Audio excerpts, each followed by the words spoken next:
Il existe encore en Afrique centrale, au Gabon, des guérisseuses qui soignent des maladies que nous n'avons plus l'habitude de rencontrer en ce début du XXIe siècle.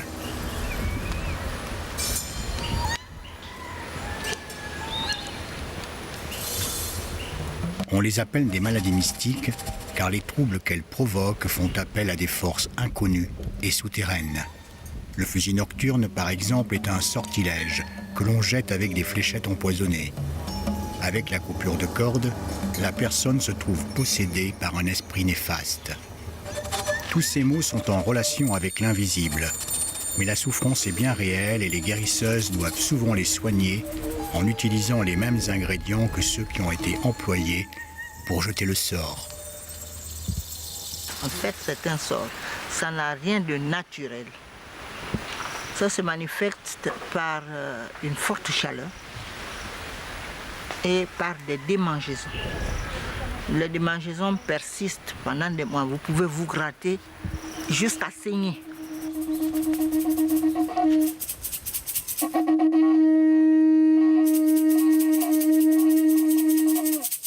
La composition de ce sort est à partir de certains éléments, comme le piment par exemple, comme le feu par exemple, qui ont contribué à lancer le sort, et on l'enlève, on l'anéantit aussi en utilisant les mêmes éléments. Comme on dit, le mal se soigne par le mal.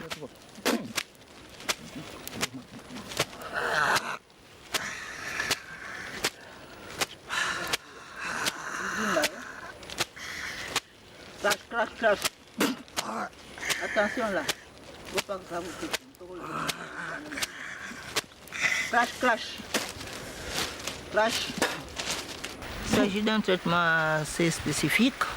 Il est, disons, à partir de la base de ce que nous appelons chez nous un chogue, c'est-à-dire s'aimer la discorde entre deux personnes ou s'aimer la discorde entre plusieurs personnes.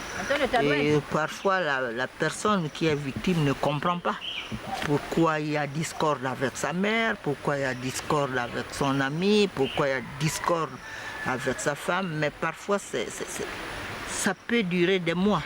C'est assez gênant comme ça.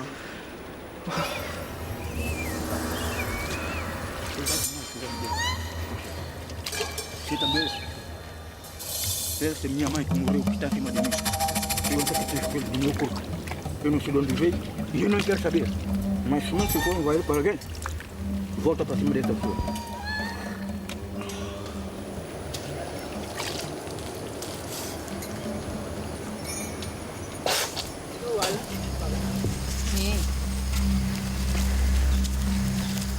Bernadette Rebieno, 70 ans, ancienne institutrice, dépositaire d'un don de voyance légué par son ancêtre, est une grande prêtresse des rites secrets de la forêt.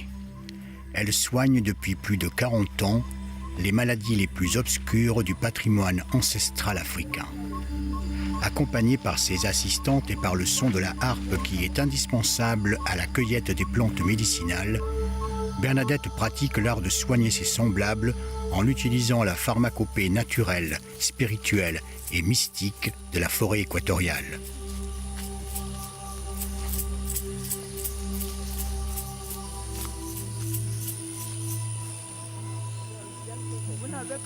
Le principe de la médecine traditionnelle veut que lorsqu'on va en forêt chercher des arbres ou des plantes, on leur parle. Parce que nous considérons que les arbres sont les représentants de la nature. Et on leur doit un respect, du respect. Et lorsque nous venons prendre ces arbres, on leur donne des offrandes. On ne vient pas les mains vides. On amène de la boisson. On amène ce que nous appelons ici, c'est une forme de nourriture destinée aux esprits de la forêt, à tous les esprits. Et puis, on dépose quand même de l'argent sur l'arbre. Une pièce, ça peut être, c'est symbolique, ça peut être une pièce de livre. Et on lui demande, suivant ce qu'on veut, de nous dire si l'arbre accepte ou s'il le refuse.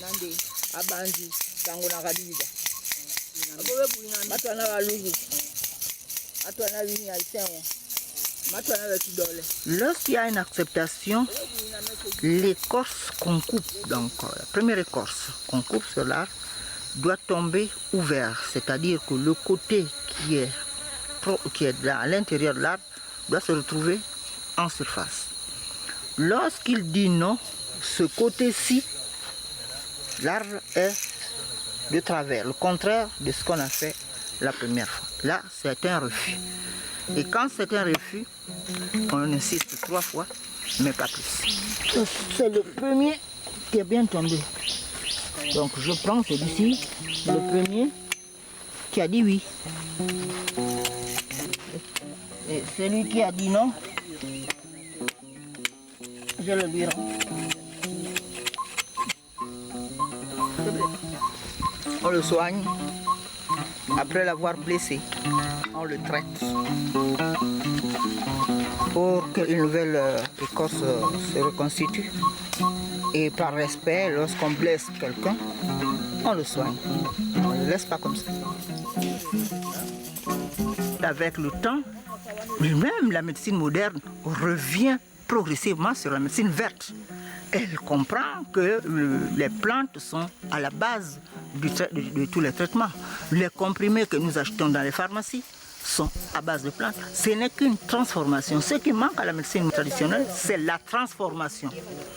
Le malheur, c'est que la médecine traditionnelle est orale. On nous apprend tout oralement. Il n'y a pas d'écriture. Mais moi, j'ai commencé à écrire.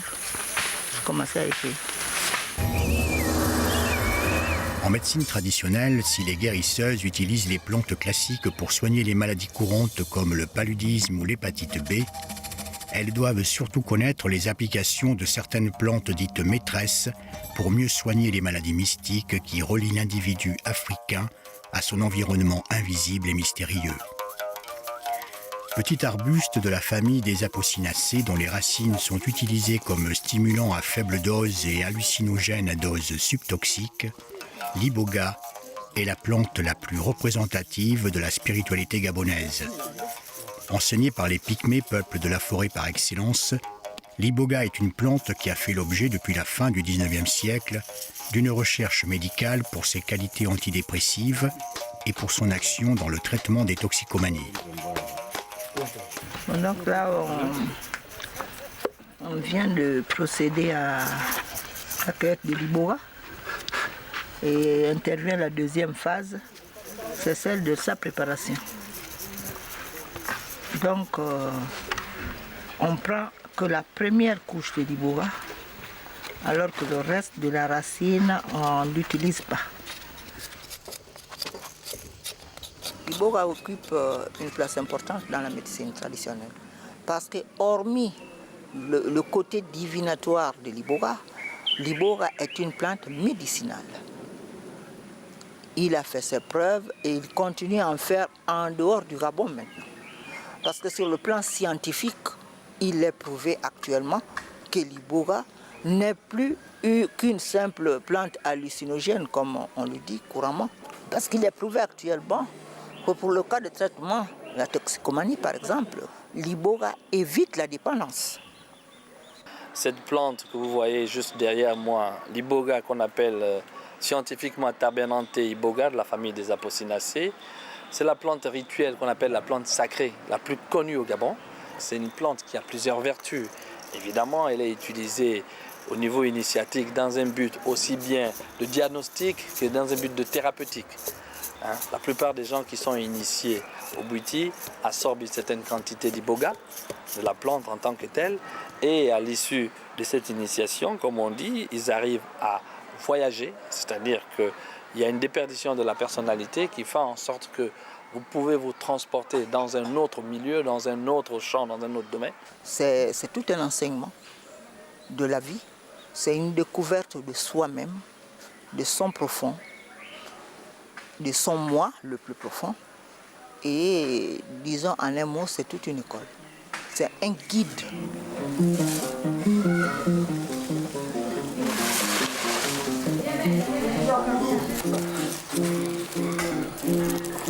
Sono arrivato mercoledì mattina e sono andato da Madame Bernadette, mi ha parlato un po' dell'Iboga e mi ha preparato un po' a quello che sarà tutto il rito dell'iniziazione.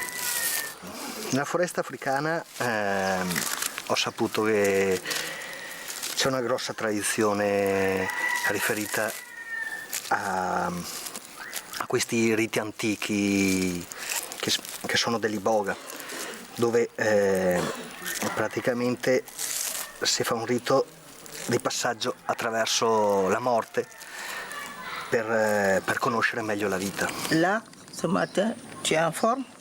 Oui. Ça va? Parce que ce matin, avant qu'on parte, je vais te donner un traitement. Tu as dit tu ne manges pas ce matin, tu mangeras au retour de la forêt. Mais je te donne encore un petit traitement par la bouche, buvable. Il faut expliquer à Fabio que ce n'est pas encore l'initiation. Ce sont des préparatifs à l'initiation.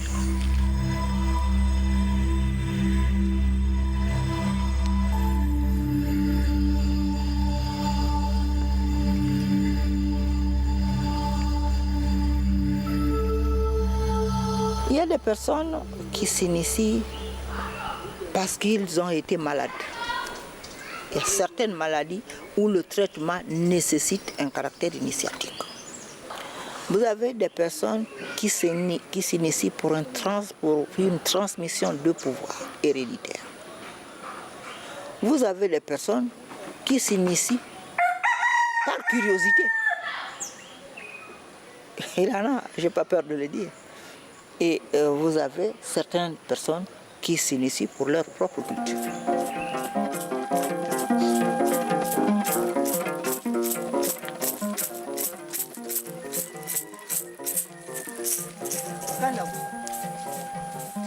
Lorsque j'initie les Occidentaux, la première démarche que je leur demande lorsqu'ils me consultent, c'est de demander par écrit leur initiation. Alors, son cas, quand il m'a écrit, parce que c'est écrit, il m'a dit, il y a certaines choses qui ne vont pas dans sa vie. J'ai dit, lesquelles? Elle dit, il penserait qu'il y a un désordre, qu'il se cherche dans sa vie. Il ne comprend pas certaines choses qui lui arrivent dans la vie. Alors il m'a dit qu'il était intéressé par ça parce qu'il a entendu parler de l'Iboga et des bienfaits de l'Iboga.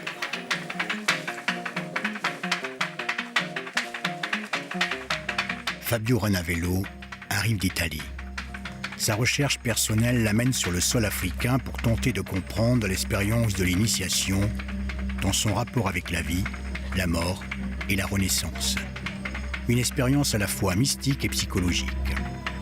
Il va donc faire confiance à la guérisseuse pour que celle-ci, grâce à l'utilisation des plantes sacrées, lui permette d'accéder aux livres mystérieux de la connaissance des anciens.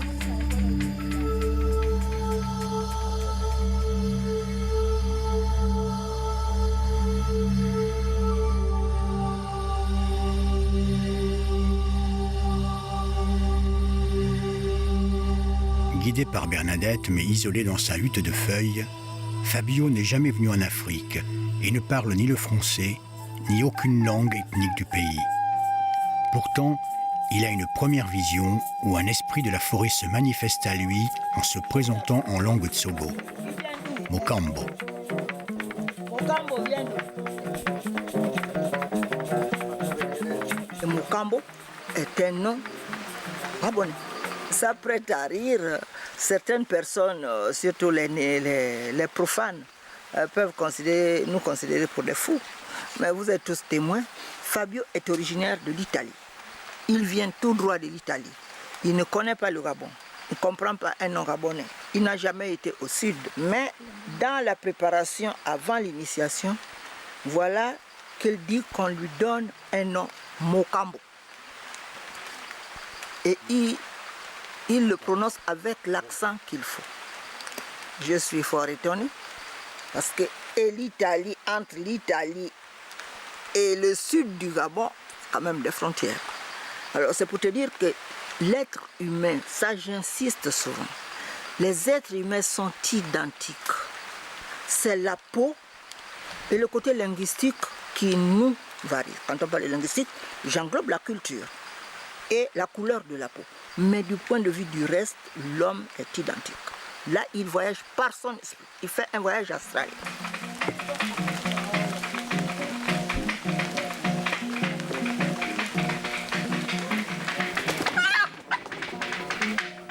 Antoine, parfum. Bernadette et ses assistants préparent Fabio en nettoyant les obstacles éventuels qui risquent d'entraver son parcours initiatique. Elle doit, avant toute chose, débloquer les nœuds énergétiques, souvent installés depuis l'enfance, qu'elle va détecter avec sa liane spéciale. À chaque fois que la corde trouve une résistance, celle-ci est assimilée soit à une zone d'ombre oubliée du passé de Fabio dans le raisonnement occidental, soit à un esprit néfaste qui bloque l'italien dans le contexte africain. Une fois localisé l'ensemble des points de rupture, il faudra que Bernadette les élimine pour qu'ils ne viennent pas troubler la progression du voyage astral.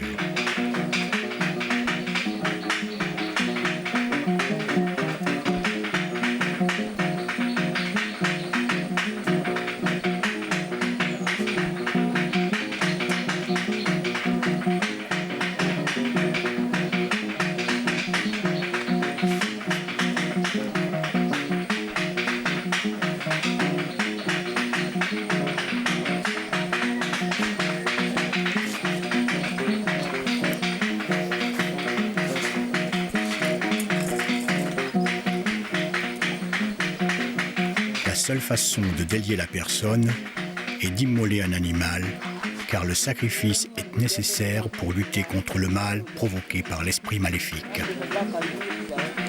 Et je n'ai pas besoin de sacrifices humains pour travailler. J'ai les coqs, les poules et les moutons qui me suffisent largement.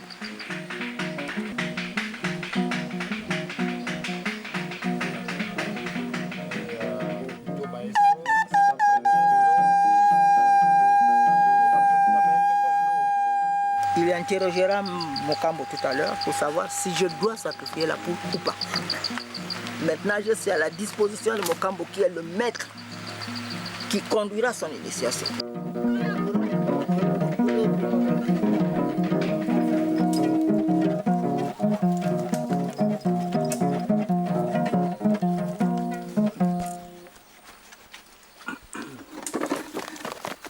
Il faut demander pardon sur ce qu'il a eu à faire. Chiedi perdono per tutto ciò che hai fatto.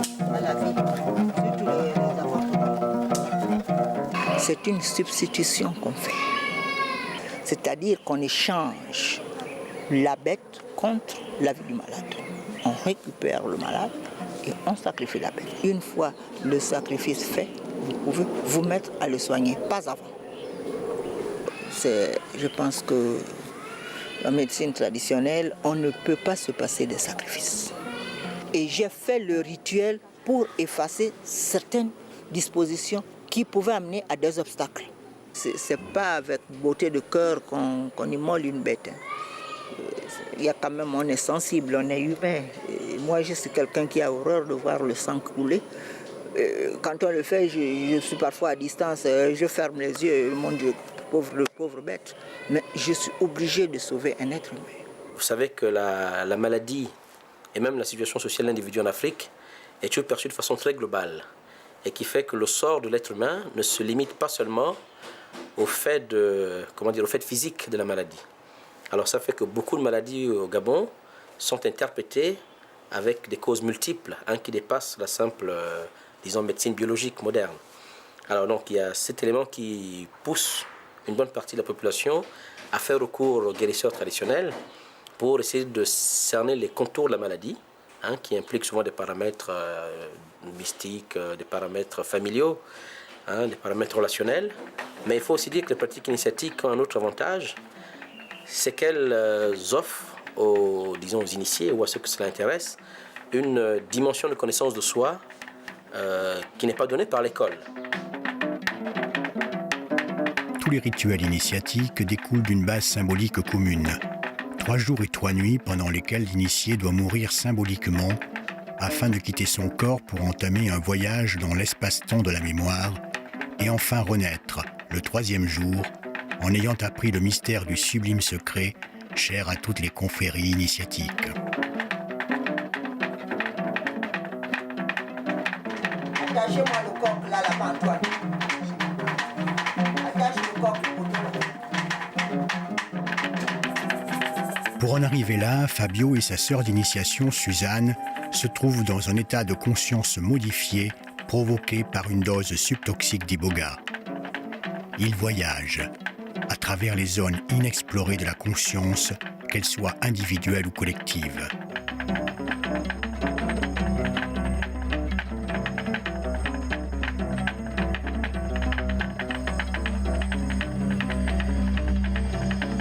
Grâce aux visions oniriques qui se présentent à eux comme s'ils étaient devant leur poste de télévision, ils vont pouvoir remonter les paliers de leur existence terrestre car l'iboga supprime la notion du temps. Le présent, le passé et le futur fusionnent pour accoucher d'un être nouveau, l'initié, celui qui a vu.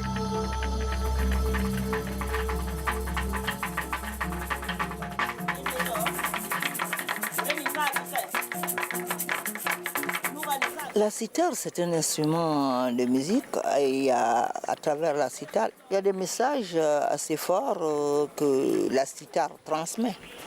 Et tout dépend de celui qui joue la cithare aussi. C'est pas tout d'écouter la cithare, mais il y a une façon de jouer la cithare parce qu'il y a des messages. Et ces messages dépendent de la circonstance, de l'occasion et du moment où ces messages doivent être envoyés.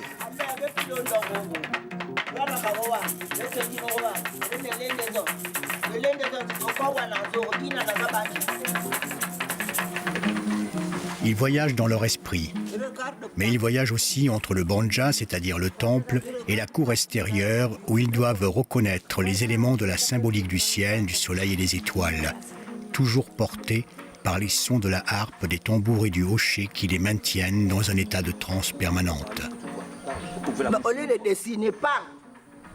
C'est pas que les gestes, on va imaginer.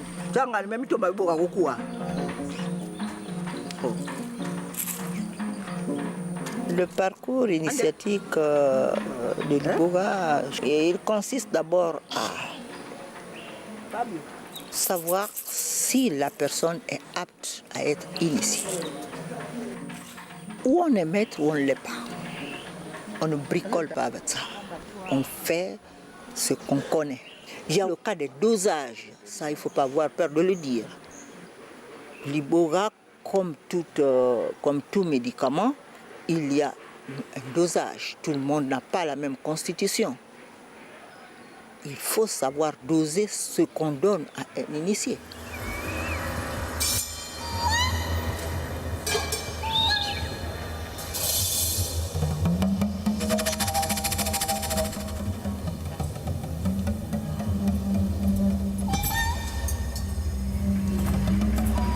Chaque vision est rapportée à la guérisseuse qui interprète, commente, relance ou stoppe le voyage en fonction de l'état de santé du patient.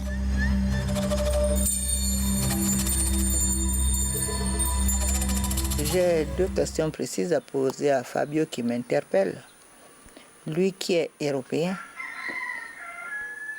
de surcroît italien, en plus peau blanche, qui ne connaît pas la tradition africaine, notamment gabonaise, comment peut-il avoir à converser avec quelqu'un en langue gabonaise, jusqu'à avoir des noms gabonais?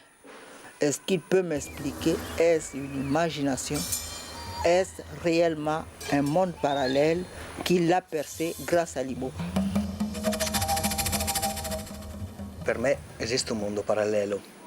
Il mondo è molto più complesso di quello che sembra, che appare, molto più semplice e più complesso allo stesso tempo.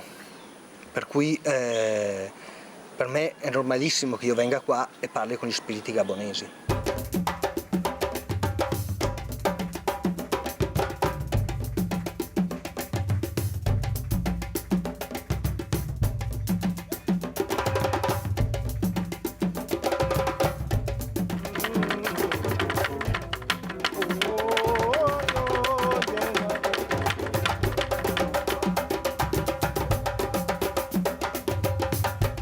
Le maquillage africain, ce n'est pas le carnaval. Chacun se maquille suivant ce qu'il a vu quand il a été initié. Ça, c'est important parce que quand on voit les maquillages, on les confond. Mais chacun se maquille en fonction de ce qu'il a vu dans son initiation.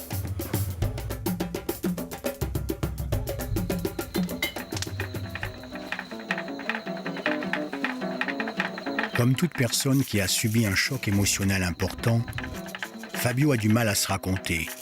Il n'a pas encore les mots pour exprimer ce qu'il a vu et il lui faudra du temps, beaucoup de temps pour assimiler les clés du livre qu'il a entrouvert.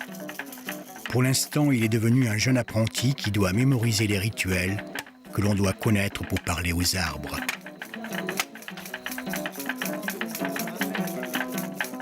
À genoux, de mettre à genoux. Parle. Je m'adresse aux esprits qui ont fait partie du voyage astral de Fabio. Je dis au revoir à Mukambo, je te confie mon fils. Je dis au revoir aussi à la femme africaine qui désormais travaillera avec Fabio. Ce n'est pas une parente à moi, je ne la connais même pas. C'est elle-même qui a décidé d'être avec Fabio dans son travail parce qu'il faut souligner que Fabio est herboriste et c'est très proche de la médecine traditionnelle. On parle de plantes. Le seul cadeau que je te demande, Fabio, c'est de ne pas nous oublier. Un petit mot, une petite carte.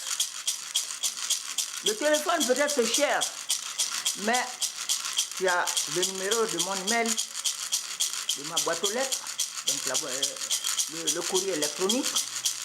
Tu peux m'envoyer un email pour que je sache comment tu te portes, pour prendre aussi de nos nouvelles. J'ai besoin de tes nouvelles. Et s'il y a quelque chose dans le parcours, dans la nouvelle vie que tu vas mener, la première porte sur laquelle tu dois frapper, c'est la mienne. Si je ne suis plus en vie, tu as mes enfants qui sont là, tu as tes frères et sœurs qui sont là. Donc, voilà un peu le rituel qui est là.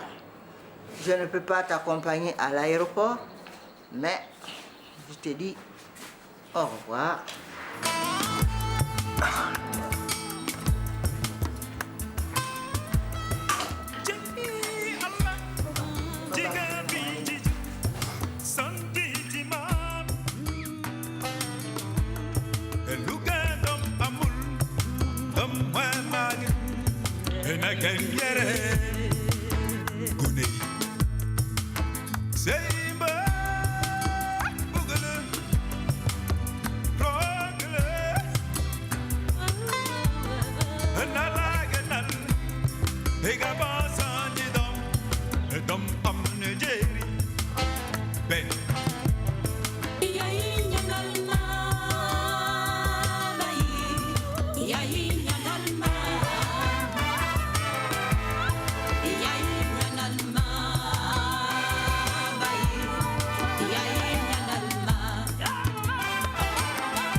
Ben